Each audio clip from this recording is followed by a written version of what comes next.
అదే RTV app వార్తల్ని క్షణాల్లో చదివే అవకాశం ఉంటుంది. ఒక న్యూస్ పేపర్, ఒక టెలివిజన్ ఛానల్ మీ చేతుల్లో ఎప్పుడూ ఉంటాయి. अकबर साहब आप परमिशन दे तो 2 मिनट मैं तेलुगु में बोलता हूँ, क्योंकि ये तेलुगु में नहीं बोले तो సార్ 2 తారీఖు వాళ్ళు అప్లికేషన్ పెట్టుకుంటే 3 తారీఖు పోలీసులు తిరస్కరించారు. 4 తారీఖు హీరో కానీ హీరోయిన్ కానీ సినిమా ప్రొడ్యూసర్స్ కానీ ఎవరు థియేటర్ రావడానికి వీల్లేదు. ఈ థియేటర్లో మేము సెక్యూరిటీ ఇవ్వలేము. ఈ థియేటర్కు ఉన్నది ఒకటే దారి. ఈ దారిలో ఇంతమంది వేలాది మంది అభిమానులు వచ్చినప్పుడు మేము కంట్రోల్ చేయలేము, వద్దు అని తిరస్కరించారు. తిరస్కరించిన తర్వాత కూడా 4 తారీఖు 9:30 ప్రాంతంలో హీరో రావడం జరిగింది. రావడం కారులో వచ్చి థియేటర్లో పోయి సినిమా తీసి మళ్ళీ కారులో వెళ్ళిపోతే పెద్దగా ఇంత ఇబ్బంది జరుగుతుండేనేమో లేదో నాకు తెలియదు. కానీ ఎక్స్రోడ్ చౌరస్తా కంటే ముందు నుంచే కారులో రూఫ్ టాప్ ఓపెన్ చేసి రోడ్ షో చేసుకుంటే థియేటర్లో పోవడంతో ఆ చుట్టుముట్టుతున్న 7-8 థియేటర్లలో ఉన్న సినిమా అభిమానులు మొత్తం ఇక్కడికే రావడంతో వేలాది మంది జమ అయినారు. ఆ గేట్ ఒక్కసారి హీరో కారు లోపలికి పంపించడానికి ఆ ఉన్న గేటు తెరవడంతో వేలాది మంది ఒక్కటేసారి ఉప్పెనలాకి వచ్చారు. ఆ ఉప్పెనలో చనిపోయిన రేవతి, ఆమె కొడుకు, భార్య, భర్త, కూతురు వాళ్ళు అలాగైపోయి కొడుకు తల్లి ఒక పక్కన పోయి ఆ జనాల నుంచి తప్పించుకొని టికెట్ చేసుకొని ఆ తొక్కిసలాటలు హీరోను థియేటర్ లోపలికి తీసుకుపోవాలనుకున్న టైంకి అతను బండి మీద రోడ్ షో చేసి దిగేటప్పటికి వేలాది మంది హీరోని కలవడానికి చొచ్చుకొచ్చారు ముందుకు. అసలు అంటే ఈ రకమైన వాతావరణంలో అతన్ని లోపలికి తీసుకువెళ్ళాల్సిన సందర్భంలో అతను ప్రైవేట్ సెక్యూరిటీ ఇవాళ రేపు మనం ఫంక్షన్లలో బౌన్సర్లు అని మనం చూస్తూ ఉన్నాం. 50-60 మంది సరిగ్గా లెక్క తెలియదు, 50-60 అని అంటున్నారు, నెంబర్ 4 ఎక్కువ తక్కువ. ఆ బౌన్సర్లు అందరు మీదికి వచ్చే అందరు అభిమానులను విపరీతంగా అడ్డంగా ఎట్లా పడితే అట్లా తోయడంతో అటు నుంచి అభిమానులు హీరోని చూడాలి, కలవాలని ఒకవైపు నుంచి వాళ్ళని హీరో దగ్గరికే రానియొద్దని ఆయన ప్రైవేట్ సెక్యూరిటీ వెనక్కి నెట్టడం వల్ల ఈ తొక్కిసలాటలో హీరో థియేటర్కి వెళ్ళి లోపలికి వెళ్ళి చూసినాక పోలీసులు ఈ మొత్తం క్రౌడ్ని ఈ మొత్తం అక్కడ ఉన్న జమైన జనాలను అందరిని కూడా తీస్తే ఒక తల్లి కొడుకు అక్కడ శవాలుగా పడి ఉన్నారు. ఆ తల్లి అంత తొక్కిసలాటలు కూడా నేను ఆ వీడియో చూసిన ఆ తల్లి లోపలికి వచ్చినప్పుడు కొడుకు చేయి పట్టుకొని ఎంత జాగ్రత్తగా కొడుకుని తీసుకొని వస్తుందో తల్లి ప్రేమ ఎట్లుంటుందో అక్కడ నాకు చూసి నాకు అర్థమైంది. ఆ శవాలుగా మారిన తల్లి కొడుకు చెయ్యి ఇడవలే అధ్యక్ష, అట్లే చెయ్యి బిగ్గర పట్టుకొని పోలీసు వెళ్ళి చూస్తే ఆ తల్లి ఆ పిల్లగాడు ఆ తల్లి ఆ చెయ్యి వదలకుంటే కన్నబిడ్డను పట్టుకుని తల్లి చచ్చిపోయింది అధ్యక్ష. బయట చనిపోయినరు, పరిస్థితి చాలా గందరగోళంగా ఉన్నది. మీరు ఇక్కడ నుంచి కదలాల్సిందే, లేకపోతే మిమ్మల్ని పోలీస్ స్టేషన్కు తీసుకెళ్లాల్సిన పరిస్థితి వస్తుంది. మీరు ఇక్కడ నుంచి కదలాల్సిందే అని బలవంతంగా అతన్ని సినిమా మధ్యలో 12 గంటల సమయంలో, రాత్రి 12 గంటల సమయం అట్టిట్టుగా ఆ సమయంలో అతను తీసుకొచ్చి బండి ఎక్కిస్తే మళ్ళీ అతను రూఫ్ టాప్ ఓపెన్ చేసి మళ్ళీ చేతులు ఊపుకుంటూ రోడ్ షో చేసుకుంటూ, అంటే తల్లి చనిపోయి పిల్లగాడు చావు బతుకుల మధ్యలో ఉన్నాడు, మీరు వెళ్ళండి అని వెనక్కి పంపిస్తే కూడా మళ్ళీ కారులో రూఫ్ టాప్ ఓపెన్ చేసి చేతులు ఊపుకుంటా అభిమానులను సంతోషపెట్టుకుంటా రోడ్ షో చేసుకుంటా అతను వెళ్ళిపోయింది అధ్యక్ష. వాళ్ళ దోస్తు అక్బరుద్దీన్ ఓవైతీ తోటి ప్రశ్న అడిగిపించుకొని అచ్చిరాని ఇంగ్లీష్ లోపల సగం హిందీ సగం ఇంగ్లీష్లో మాట్లాడి ఓ సినిమా హీరో గురించి ఒక అరెస్ట్ గురించి 20 నిమిషాలు మాట్లాడడానికి ముఖ్యమంత్రికి టైం ఉంటుంది. కానీ ఇగో ఇంతమంది పిల్లలు చచ్చిపోతే మాత్రం ఈ పిల్లల గురించి అసెంబ్లీలో చర్చ పెట్టేందుకు ఈ రాష్ట్ర ప్రభుత్వానికి టైం లేదు. ఇది మేము మాట్లాడితే మేము రాజకీయం చేస్తూ ఉన్నాం, అవునా? ఇప్పుడు రాష్ట్ర ప్రభుత్వం కక్ష కట్టి ఒక వ్యక్తిని బలహీనునిగా చేసి అరెస్ట్ చేయాలనుకున్నప్పుడు బరాబరి బలహీనుల పక్షాన భారతీయ జనతా పార్టీ నిలబడుతూ రేవతి కుటుంబాన్ని మీరెన్నడు పరామర్శించారు? నన్ను పరామర్శించలేని అడిగే నైతిక హక్కు నీకెక్కడిది? నువ్వు పరామర్శించింది ఎన్నడు? నువ్వు దాన్ని రాజకీయం చేయాలనుకున్న రోజు పరామర్శించినాం. మేము దాన్ని రాజకీయం చేయాలనుకోలేదు కాబట్టి మౌనంగా ఉన్నాం. మేము సాయం చేసినామా చేయలేదనే తర్వాత తెలుస్తుంది. నీకు తొందర ఎందుకు? నీలాగా మేము 25 లక్షలు ఇచ్చి బాగా ఊదుకుంటలేము ఇచ్చినామని. అది కూడా నీ ఇంట్లో సొమ్ము కాదు కదా. ఏమన్నా ఇవన్నీ ఉడత ఊపులు. ఈ ఉడత ఊపులకి హైదరాబాద్లో ఎవడు భయపడ్డాడు? రియల్ ఎస్టేట్ వాడు భయపడ్డాడు, ఐటీ రంగం భయపడ్డది, సినిమా వాళ్ళు భయపడ్డారు, ఎవరు భయపడ్డారు. భాగ్యనగరం విరాజిల్లుతుంది.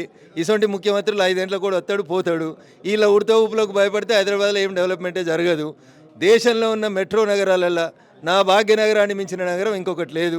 దీన్ని ఎన్ని ఉడతలు ఊపినా, ఎంతమంది భయపట్టించినా ఈ భాగ్యనగరంలోంచి సినీ పరిశ్రమ పోదు, ఐటీ పరిశ్రమ పోదు, రియల్ ఎస్టేట్ పరిశ్రమ పోదు. కొంచెం స్పీడ్ బ్రేకర్లు వస్తుండొచ్చు అప్పుడప్పుడు. స్పీడ్ బ్రేకర్లను ఎక్కి రేవంత్ రెడ్డి వేస్తున్నాడా? ఆ స్పీడ్ బ్రేకర్ ఎవరు వేసినా ఆ స్పీడ్ బ్రేకర్లను ఎక్కి దాటేటువంటి శక్తి అన్ని రంగాలకి భాగ్యనగరం ఇస్తుంది, అందరికీ ఆశ్రయం ఇస్తుంది. కాబట్టి భాగ్యనగరంలో ఉన్న సినీ పరిశ్రమ ఏడుకోదు, భాగ్యనగరంలో ఉన్న రియల్ ఎస్టేట్ ఏడుకోదు, ఎవరు ఏడుకోరు, అందరూ విరాజిల్లుతారు, బాగుంటుంది అంతా. ఒక మాట ప్రైవేట్ ఇక ఉన్నట్టు మాట్లాడితే ఊరంతా కోపమడతారన్న, ఊరందరికి శత్రువు అవుతామన్న. ఈ బౌన్సర్లను పెట్టి పక్కన పెట్టి నూక్కునే కార్యక్రమాన్ని మొదలుపెట్టిందే పిసిసి అధ్యక్షుడు ఉన్నప్పుడు ఈ రేవంత్ రెడ్డి మొదలుపెట్టిండు. ఈయననే ఈ దుకాణం పెట్టిందే ఈయన, చుట్టూ నలుగురు పెట్టుకొని నూకూరి చేతులు కట్టుర్రి ఈ సంస్కృతికి తెరలేపిందే ఈయన. నిజంగా సివి ఆనంద్ అనేటానికి ఏమన్నా ఉంటే బౌన్సర్ల వ్యవస్థను క్యాన్సిల్ చేయి, బౌన్సర్ల యూనిఫామ్లే ఏనీయకు, గది చేయరాదు. ఇప్పుడు ఈయనే అల్లు అర్జున్ పంచాయతీకి బౌన్సర్ల పంచాయతీ ఎందుకు తెస్తావు?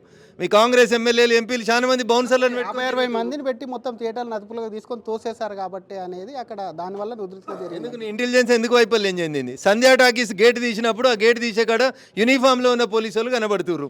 ఎందుకు తీసిర్రు గేటు తాళం వేసే ఉంచనుంటివి. ఓ క్రేన్ తీసుకొచ్చి బండ్లు టో చేస్తావు కదా, అట్లా సినిమా హీరోని టో చేసి తీసుకుపోనుంటివి. నీకు మల్టిపుల్ పవర్స్ ఉన్నాయి కదా సివి ఆనంద్ గారు, ఎందుకు నిద్రపోయినావు ఆ రోజు? సో నువ్వు ఏ స్టిచ్ ఇన్ టైమ్ సేవ్స్ 9 అని చెప్తారు. ఒక కుట్టేయాల్సిన చోట వేస్తే 9 కుట్లు అంగి చినిగిపోకుండా ఆగుతుంది. అది చేయలేదు పోలీసు వాళ్ళు. అది చేయక ఇయ్యలేదో అల్లు అర్జున్ మీద, రఘునందన్ మీద, ఇంకోల మీద, భారతీయ జనతా పార్టీ మీద పడేడిస్తే ఏమొస్తుంది? So it is miserably the failure of Hyderabad police commissioner mister CV Anand. ఈ రాష్ట్ర ప్రభుత్వ వైఫల్యం వల్ల రేవతి నష్టపోయింది, రేవతి కుటుంబం నష్టపోయింది తప్ప ఇంకొకటి కాదు.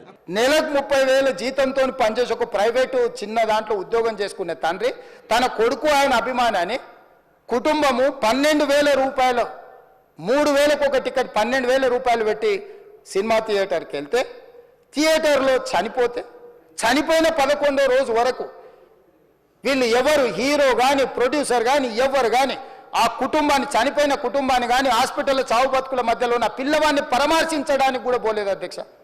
ఇది ఏ రకమైన మానవత్వం అధ్యక్ష? నాకు అర్థం కాలే. ఇలాంటి మానవత్వం లేకుండా వ్యవహరించిన వాళ్ళను పోలీసులు విధి నిర్వహణలో భాగంగా పోలీస్ స్టేషన్కు తీసుకెళ్తే ఒక ఆయన ట్విట్టర్లో పెడతాడు అడ్డగోలుగా 10 ఏళ్ళు మంత్రి చేసి ఉద్యమాలు చేసినామని చెప్పుకునేటోళ్ళు, ఉద్యమాల సమయంలో సినిమా షూటింగ్లో జరగొద్దని దాడులు చేసిన వ్యక్తులు ఇవాళ అతను భగవత్ స్వరూపుడు. అసలు అతన్ని పోలీసులు ముట్టుకుంటారా? అసలు ఈ రాష్ట్రం ఏమైపోతుంది? ఈ రాష్ట్రం ఉంటుందా? ఈ రకంగా రాజకీయ పార్టీలు అధ్యక్ష, రాజకీయ పార్టీలు ప్రజాప్రతినిధులుగా చనిపోయిన ప్రాణాల విలువ లేకుండా చావుకు కారణమైన ప్రత్యక్షంగా పరోక్షంగా అయిన వాళ్ళని పోలీస్ స్టేషన్కు విచారించడానికి పిలిస్తే కూడా అది కూడా తప్పుపట్టి ప్రభుత్వాన్ని బద్నాం చేయాలి, ముఖ్యమంత్రిని తిట్టాలని ఎంత నీచమైన భాష వాడిన అధ్యక్ష యూట్యూబ్లలో మీరు చూడండి. సో ఈరోజు ఆ కుటుంబాన్ని ఆదుకోవడానికి ఈరోజు కూడా ఆర్థికపరమైన విషయాల్లో కానీ దీంట్లో కానీ వాళ్ళు ఎవరు పెద్దగా ఆసక్తి, కనీసం సినిమా వాళ్ళు ఒక్కరోజు అతను పొయ్యి వస్తే సినీ ప్రముఖులందరూ అతని ఇంటికి వెళ్ళి అతనికి మొత్తం ఏదో కాళ్ళు చేతులు యాక్సిడెంట్లో పోయినట్టు కన్నీళ్లు గారుస్తారు. ఈ సినీ ప్రముఖులు ఒక్కరైనా హాస్పిటల్కి పోయినరా అధ్యక్ష? నేను సూటిగా తమ ద్వారా సినీ ప్రముఖులను నేను అడుగుతున్నా అధ్యక్ష. తల్లి చనిపోయి 9 సంవత్సరాల పిల్లగాడు బ్రెయిన్ డెడ్ అయ్యి ఆక్సిజన్ అందక 20 రోజుల నుంచి హాస్పిటల్లో కోమాలో ఉంటే ఈ సినీ ప్రముఖులు ఒక్క రోజు కోసం పోలీస్ స్టేషన్ పోయిన ఇంటికాడ క్యూ కట్టి ప్రభుత్వాన్ని తిడుతున్నారు, నన్ను తిడుతున్నారు, అతన్ని పరామర్శిస్తున్నారు. ఏమైంది అధ్యక్ష? అతను కాలు పోయిందా, కన్ను పోయిందా, చేయి పోయిందా, ఏమైనా కిడ్నీలు దెబ్బతిన్నా, ఏమైంది? అతన్ని ఇంతమంది సినీ ప్రముఖులు పరామర్శించారు, కలిసిండ్రు, అభినందించారు. కానీ ఆ పిల్లగాన్ని కనీసమన్న పరామర్శించడానికి సినీ ప్రముఖులు ముందుకు రాలేదంటే సినిమా ఇండస్ట్రీలో ఉన్న ప్రముఖులు ఏం ఆలోచన చేస్తుండ్రో, ఏం కోరుకుంటుండ్రో నాకైతే తెలియదు. మీరెన్నడు పరామర్శించారు? నన్ను పరామర్శించలేని అడిగే నైతిక హక్కు నీకెక్కడిది? నువ్వు పరామర్శించింది ఎన్నడు?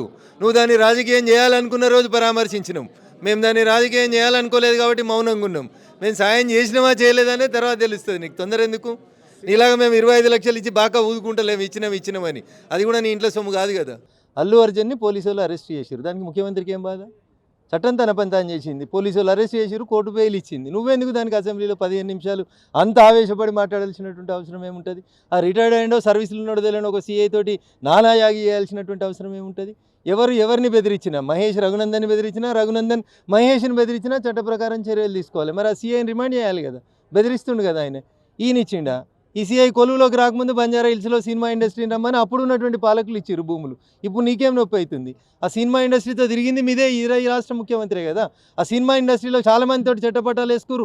పోయిన ముఖ్యమంత్రి కుటుంబం వేసుకుంది, ఇప్పుడున్న ముఖ్యమంత్రి కుటుంబం కూడా వేసుకుంటుంది. మరిన్ని వీడియోస్ కోసం ఛానల్ ని సబ్స్క్రైబ్ చేయండి, లేటెస్ట్ అప్డేట్స్ కోసం వాట్సాప్ ఛానల్ ని ఫాలో చేయండి అండ్ లింక్ డిస్క్రిప్షన్ లో ఉంది.